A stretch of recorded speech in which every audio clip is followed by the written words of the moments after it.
میں کافی عرصے سے نوکری کی تلاش میں تھا مگر قسمت میرا ساتھ نہیں دے رہی تھی۔ حال ہی میں نے ایم ایس سی مکمل کی تھی اور کبھی سوچا بھی نہیں تھا کہ ڈرائیور کی جاب کروں گا، لیکن جب سیلری سنی تو فیصلہ بدلنا پڑا۔ پہلی بار میرا انٹرویو ایک بوڑھی خاتون نے لیا جن کی عمر 65 سے 70 سال کے درمیان لگ رہی تھی۔ میں الجھن کا شکار تھا کہ یہ جاب لوں یا نہیں، لیکن گھر کے حالات اجازت نہیں دیتے کہ انکار کروں۔ جب اس بوڑھی خاتون نے مجھے پرکش سیلری بتائی تو میں حیرت میں مبتلا ہو گیا، کیونکہ یہ رقم میرے پورے 2 ماہ کے خرچ کے برابر تھی۔ انہوں نے یقین دلایا کہ اگر میں نے ذمہ داری سے کام کیا تو وہ میری سیلری بڑھا دیں گی اور گھر کے کوارٹر میں رہنے کی اجازت بھی دے دیں گی۔ میرے گاؤں میں تعلیم کے وسائل نہیں تھے، اس لیے میں شہر کے کالج میں پڑھائی کے لیے آیا تھا اور ہاسٹل میں رہتا تھا۔ اپنی ماں کو ہر مہینے ایک رقم بھیجتا تھا تاکہ وہ کسی کے گھروں میں کام نہ کرے اور عزت سے زندگی گزار سکیں۔ اس سے پہلے میں پڑھائی کے ساتھ ایک ہوٹل میں نائٹ ڈیوٹی کرتا تھا، لیکن دونوں نوکریاں کرنے کے باوجود بھی اتنی آمدنی نہیں ہو پاتی تھی جتنی یہ خاتون مجھے ڈرائیوری کی نوکری پر دے رہی تھی۔ حالات سے مجبور ہو کر میں نے یہ جاب قبول کر لی۔ حتمی فیصلہ تب کیا جب وہ لڑکی جسے کالج لے جانے اور واپس لانے کی ذمہ داری میری تھی، میرے سامنے ہی اسے دیکھتے ہی میرے منہ سے بے ساختہ ماشاءاللہ نکل گیا۔ شکر ہے کسی نے سنا نہیں۔ وہی لڑکی تھی جسے میں پارک میں دیکھ چکا تھا اور تب بھی دیکھتا رہ گیا۔ آج بھی وہی حال تھا، حالانکہ وہ مجھ سے 10 سے 15 سال چھوٹی تھی، لیکن اس کا سفید رنگ، نیلی آنکھیں اور گول چہرہ جس پر ڈمپل بنتے تھے دیکھ کر خوشی سے میری آنکھیں چمک اٹھی تھی۔ میں جوانی کے ایسے دور سے گزر رہا تھا جہاں جذبات اور خواہشات حاوی ہو جاتی ہیں، اور وہ میری خواہش بن چکی تھی۔ وہ نظریں جھکائے بیٹھی تھی اور میں اسے نظریں اٹھائے دیکھ رہا تھا۔ اچانک اس کی دادی کی نظر مجھ پر پڑی۔ وہ اپنی نظروں سے مجھے جانچنے لگی، یہ فیصلہ کرنے کے لیے کہ وہ اپنی پوتی کی ذمہ داری مجھ پر چھوڑ سکتی ہے یا نہیں۔ ان کو متوجہ کرنے پر میں نے فوراً نظریں نیچی کر لی اور فرش پر نظریں جما دی۔ قالین اتنی ملائم اور نرم تھی کہ میرے پاؤں کی پھٹی ایڑیوں کو سکون دے رہی تھی۔ بوڑھی عورت نے مجھے ایک لفافے میں ایڈوانس رقم دی جو میری سیلری کا حصہ تھی۔ اس لیے تھا کہ کیونکہ میں نے اسے اپنی سی وی میں لکھا تھا کہ میں 2 نوکریاں کر رہا ہوں، اور انہوں نے میری سہولت کے لیے یہ رقم دی تھی تاکہ میں اس مہینے کے اخراجات نکال سکوں اور اپنے گھر بھی کچھ رقم بھیج سکوں۔ بوڑھی عورت اپنے مینیجر کے ساتھ بات چیت میں مصروف تھی اور میں نے ذرا سا اپنی نظریں اٹھا کر لڑکی کی طرف دیکھا۔ وہ اپنے موبائل میں گم تھی۔ جلدی سے میں نے دوبارہ نظریں نیچی کر لی کہ کہیں اس کی دادی دیکھ نہ لے اور میری نوکری خطرے میں نہ پڑ جائے۔ تھوڑی دیر بعد دادی نے مینیجر سے مشورہ کرنے کے بعد کہا کہ اگر میں نے ڈرائیوری کی نوکری ٹھیک سے کی تو وہ مجھے اپنی پوتی کے لیے بطور گارڈ بھی ہائر کر لیں گی، کیونکہ ان کے شہر میں دشمن موجود تھے اور وہ اپنی پوتی کو کسی بھی نقصان سے محفوظ رکھنا چاہتی تھی۔ میں نے فوراً جواب دیا، جی میں گارڈ کی نوکری کے لیے تیار ہوں۔ ڈرائیوری ویسے بھی مجھے زیادہ نہیں آتی، لیکن میں آپ کی پوتی کی حفاظت کے لیے کام کرنا چاہتا ہوں تاکہ کوئی دشمن اسے نقصان نہ پہنچا سکے۔ دادی نے چشمے کے نیچے سے مجھے گھورتے ہوئے کہا، صبر میاں، اتنے اتاولے کیوں ہو رہے ہو؟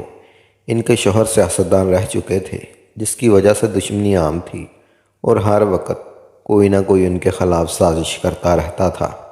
مجھے اندازہ تھا کہ اس لڑکی کی حفاظت کرتے ہوئے میری جان بھی جا سکتی ہے، لیکن اس وقت اس کا حسن میرے سر پر سوار تھا اور میں اپنے پرواہ کیے بغیر صرف اسے حاصل کرنے کے خیالات میں گم تھا۔ میں محبت کے جذبات میں نہیں تھا، بلکہ اپنی تسکین کی خواہشات نے مجھے قبضہ کر لیا تھا۔ نہ جانے کیوں میں ہر عورت کو اسی نگاہ سے دیکھنے لگا تھا اور خود پر سے کنٹرول کھوتا جا رہا تھا۔ اس کی ایک وجہ یہ بھی تھی کہ میرے ہاسٹل کے دوست شادی شدہ تھے اور اکثر ایسی ویڈیوز دیکھتے جو میرے جذبات کو مزید بڑھا دیتی تھی۔ میں نے خود کو اس عادت سے بچانے کی بہت کوشش کی، لیکن یہ لت میرے اندر گہرائی تک جڑ چکی تھی۔ شادی شدہ زندگی کی باتیں اور ویڈیوز دیکھ دیکھ کر میری سوچ بدل گئی اور اب میں اسی لڑکی کو حاصل کرنے کے لیے بے قرار تھا۔ وہ نہایت معصوم، پیاری اور نازک مزاج تھی، جیسے دیکھتے ہی کسی کے دل میں بہک سکتا تھا۔ دادی نے کہا، تم ایک کام کرو، اپنا سامان لے کر کوارٹر میں شفٹ ہو جاؤ، اور پھر اٹھ کر چلی گئی۔ اچانک مخاطب کیے جانے پر میں گڑبڑا گیا، لیکن بات سمجھنے کے بعد خوشی سے نہال ہو گیا۔ میں فوراً ہاسٹل گیا، اپنا سامان پیک کیا اور گنگناتے ہوئے نکلا۔ اسی دوران میرے دوستوں نے مجھے روکا اور حیرانی سے پوچھا ایسی کیا بات ہو گئی کہ تم اتنے خوش ہو؟ میں نے اسے بتایا کہ میری جاب لگ گئی ہے اور مجھے رہائش بھی مل گئی ہے، اس لیے میں یہ ہاسٹل چھوڑ رہا ہوں۔ وہ حیرت سے دیکھنے لگے اور بولے، ایسی راتوں رات تمہاری کون سی لاٹری نکل آئی جو تمہیں ہاسٹل بھی چھوڑ کر جا رہے ہو؟ میں نے جواب دیا، بس لگی ہے تجھے کبھی تفصیل میں بتاؤں گا، ابھی میں جلدی میں ہوں، سامان ٹرانسفر کرنا ہے اور اماں کو گاؤں رقم بھیجنی ہے۔ میں جلدی اپنا بیگ اٹھا کر ہاسٹل سے نکل گیا۔ حویلی پہنچ کر میں نے اپنے کوارٹر میں سامان رکھنا شروع کر دیا۔ یہ ایک بہت خوبصورت چھوٹا سا کوارٹر تھا جہاں 6 لوگ آرام سے رہ سکتے تھے، لیکن فی الحال میں وہاں اکیلا تھا۔ ارد گرد اور بھی کوارٹر بنے ہوئے تھے جہاں باقی ملازمین اپنی فیملیز کے ساتھ رہتے تھے، لیکن میں واحد ملازم تھا جو اکیلا رہ رہا تھا۔ میرے ذہن میں خیال آیا کہ اگر اس لڑکی کی دادی سے اجازت لے لوں تو اپنی ماں کو یہی لے آ سکتا ہوں، لیکن فوراً یہ سوچ ترک کر دی، کیونکہ میں نہیں چاہتا تھا کہ ماں میری خواہشات کی راہ میں رکاوٹ بنے یا کسی بھی طرح میرے اس لڑکی کے بیچ آ جائے۔ میں ہر صورت اسے حاصل کرنا چاہتا تھا۔ وہ اتنی معصوم تھی کہ اسے خبر بھی نہ ہوتی کہ میں اس کے ساتھ کیا کر رہا ہوں۔ میری ماں نے میری تربیت اچھی کی تھی، لیکن ہاسٹل کے دوستوں کی صحبت نے مجھے بدل دیا تھا۔ ان کی عادات اور باتوں نے مجھے ایسی راہ پر ڈال دیا تھا جہاں اب مجھے یہ سب غلط محسوس نہیں ہو رہا تھا، بلکہ میں اس معمول سے سمجھنے لگا تھا۔ ہمارے ہاسٹل کے سامنے گرلز ہاسٹل تھا جہاں میرے دوست اکثر اپنی گرل فرینڈ سے ملنے جایا کرتے تھے۔ وہ نہ صرف ان سے ہاسٹل میں ملتے بلکہ ایسے تعلقات قائم کر چکے تھے جو صرف نکاح کے بعد جائز سمجھے جاتے۔ ان کی ان باتوں اور رویوں نے مجھے بھی اپنی خواہشات پوری کرنے کے لیے ایک حوصلہ دیا تھا۔ اگلی صبح میں جلدی اٹھا اور ڈرائیور کی گاڑی نکالنے کا کہا، کیونکہ بی بی کو کالج لے کر جانا تھا۔ وہ ناشتہ کرنے میں مصروف تھا تو میں نے اسے جلدی کرنے کو کہا۔ اسی دوران وہ سرخ ٹاپ اور جینز میں باہر نکلی۔ میں نے اسے دیکھا تو جیسے پلک جھپکنا بھول گیا۔ اس کے لمبے بال اس کی کمر کو چھو رہے تھے اور شرارتی لٹیں اس کے چہرے پر آ رہی تھیں جہاں وہ مسکراتے ہوئے پیچھے کر رہی تھی۔ وہ موبائل پر کسی سے بات کر رہی تھی اور اسی کی معصومیت میرے دل و دماغ پر چھا گئی تھی۔ میں اسے مسلسل دیکھ رہا تھا جب ڈرائیور نے میرے بازو پر زور سے ہاتھ مارا۔ میں نے اوپر دیکھا تو ٹیرس پر اس کی دادی کھڑی تھی اور مجھے گھور رہی تھی۔ میں نے فوراً نظریں نیچی کر لیں، اس کا بیگ اٹھایا اور جلدی سے گاڑی کا دروازہ کھولا۔ ہم کالج کے لیے نکل پڑے۔ بی بی کو کالج چھوڑنے کے بعد واپس آیا اور کوارٹر میں جا کر سونے کی کوشش کی، کیونکہ میں رات بھر جا کر مسلسل یہی منصوبہ بنا رہا تھا کہ اس لڑکی کو کیسے حاصل کروں اور اس کی دادی کو خبر بھی نہ ہو۔ مجھے معلوم تھا یہ خاندان بہت با اثر تھا اور اگر یہ سب ظاہر ہوا تو میری جان بھی جا سکتی ہے، لیکن اس وقت میں ان تمام خطرات سے بے نیاز صرف اپنی خواہشات کی تکمیل کے بارے میں سوچ رہا تھا۔ میں اتنے حواس باختہ ہو چکا تھا کہ مجھے اپنی جان کی پرواہ بھی نہیں تھی۔ اماں کو میں نے رقم بھجوا دی اور وہ بہت خوش تھی۔ انہوں نے مجھ سے پوچھا کہ مجھے ایسی جاب کہاں ملی جس کی تنخواہ اتنی زیادہ ہے۔ وہ ہمیشہ فکر مند رہتی کہ کہیں میں کسی غلط کام میں پھنس نہ جاؤں یا کسی بری صحبت کا شکار نہ ہو جاؤں۔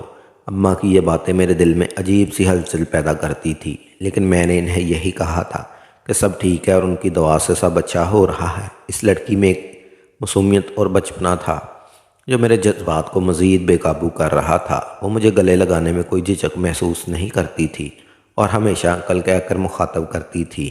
اسے یہ علم ہی نہیں تھا کہ میں اس کے بارے میں کیا سوچ رہا ہوں۔ ایک دن کالج سے واپسی پر جب اس کا ٹیسٹ اچھا ہوا تو خوشی میں اس نے مجھے گلے لگا لیا۔ تب غیر ارادی طور پر میں نے اس کو پرائیویسی کے لیے چھوا اور اس بات سے بے خبر تھی اور گاڑی میں بیٹھ گئی۔ اس دن کے بعد میں اسے بہانے سے چھونے کی کوشش کرنے لگا۔ اس کا معصوم رویہ میرے اس رویے کو کوئی معنی نہیں دے رہا تھا اور وہ یہی سمجھتی رہی کہ میں اسے اپنی بیٹی کی طرح سمجھتا ہوں۔ چند دن کے لیے ڈرائیور چھٹی پر چلا گیا اور اس کی ڈرائیور کرنے کی ذمہ داری مجھ پر آ گئی۔ یہ میرے لیے خوشی کا لمحہ تھا کیونکہ میں اب اس آسانی سے اپنی خواہشات کو عملی جامہ پہنا سکتا تھا۔ میں نے اس ذمہ داری کو خوشی سے قبول کر لیا۔ اس کی دادی کو بالکل اندازہ نہیں تھا کہ جس شخص کو انہوں نے اپنی پوتی کی حفاظت کے لیے رکھا ہے وہی اس کی معصومیت کا فائدہ اٹھانے کی کوشش کر رہا ہے۔ ایک دن جب ہم دونوں کالج سے واپس آ رہے تھے تو اس لڑکی نے آئس کریم کھانے کی فرمائش کی۔ میں نے فوراً گاڑی پارک کی اور آئس کریم پارلر لے گیا۔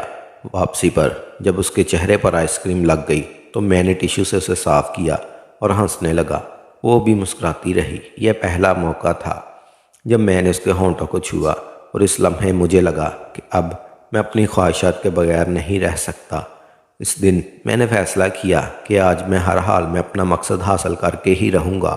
آئس کریم کھانے کے بعد میں نے گاڑی کو سنسان گلیوں کی طرف موڑ دیا اور پھر شہر سے ہٹ کر گاؤں جانے والی سڑک پر لے جانے لگا۔